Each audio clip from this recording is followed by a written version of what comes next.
We are all familiar with the saying, "For every action comes a consequence." Now, when we think about the word consequence, does it necessarily mean the consequence has to be negative? No.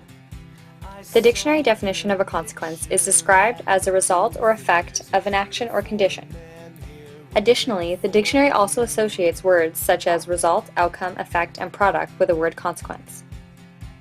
Evidently, there is no description of the word consequence being negative. So why do we associate consequences with negative connotations? It is this negative association that leads many people to think negative consequences will help reduce and ultimately extinguish unwanted behaviors in children.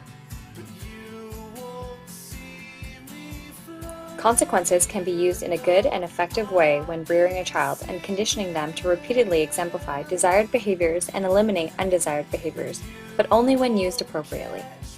B.F. Skinner has highlighted the ideas of reward and punishment through positive reinforcement and negative reinforcement.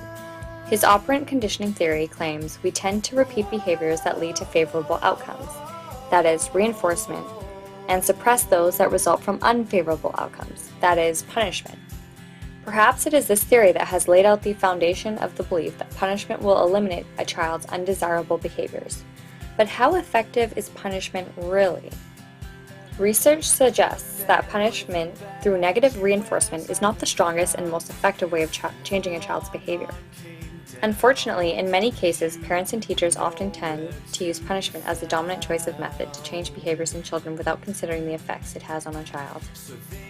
Despite popular use of punishment, research claims that positive reinforcement is actually the more effective method of changing a child's behavior and leads to more better long-term outcomes for behavioral change.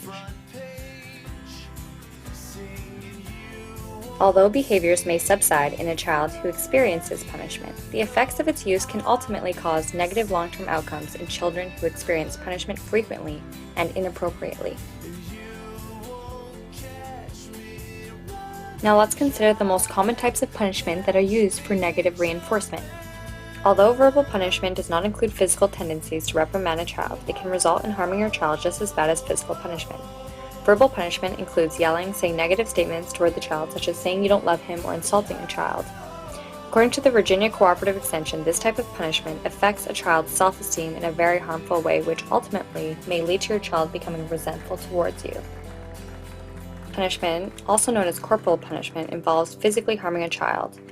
Types of physical punishment involve spanking with a hand or belt, slapping or hitting a child with another object, and really any type of physical harm to a child.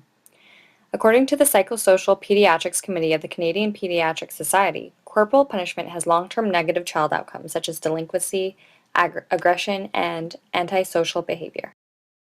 Is another common type of punishment in which parents think to be effective. However, Carol Banks says that long-term grounding can also be looked at as house arrest. James Lehman expresses grounding as just teaching kids how to do time. This type of punishment does not necessarily teach the child how to change their behavior. Short-term grounding, on the other hand, can be effective, Banks claims, however only when immediately after the undesirable behavior is executed and a discussion about the problematic behavior is implemented. Consider some studies on the effects of negative reinforcement. Turner and Muller had a sample of 649 students from 3 different colleges that were studied in New England, ranging from white, Hispanic, African American, and Asian students. 41% men and 59% women. The mean age was 19. Ages ranged from 18 to 29. The sample, approximately 65%, was obtained through a random sample of student registration directories. Face-to-face and telephone interview modes were used, 18% in person and 82% telephone.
We've seen how negative reinforcement through these common types of punishments can lead to ineffective results of extinguishing undesirable behaviors and can lead to long-term negative outcomes. Let's consider positive reinforcement through rewards.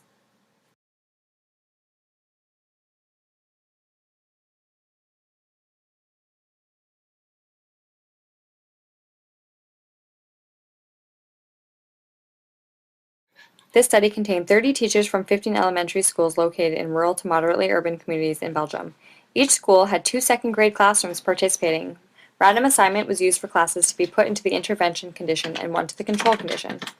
A sample of 570 children were used, 49.5% boys with a mean age of 7 years and 5 months, as well as girls.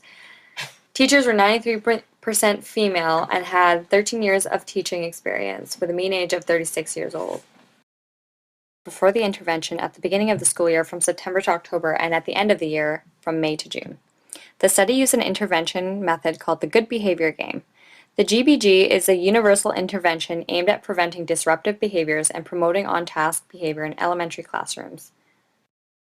It consisted of 5 to 6 students that were assigned to a team according to their different levels of behavior problems. The game was played during regular class hours 3 times a week.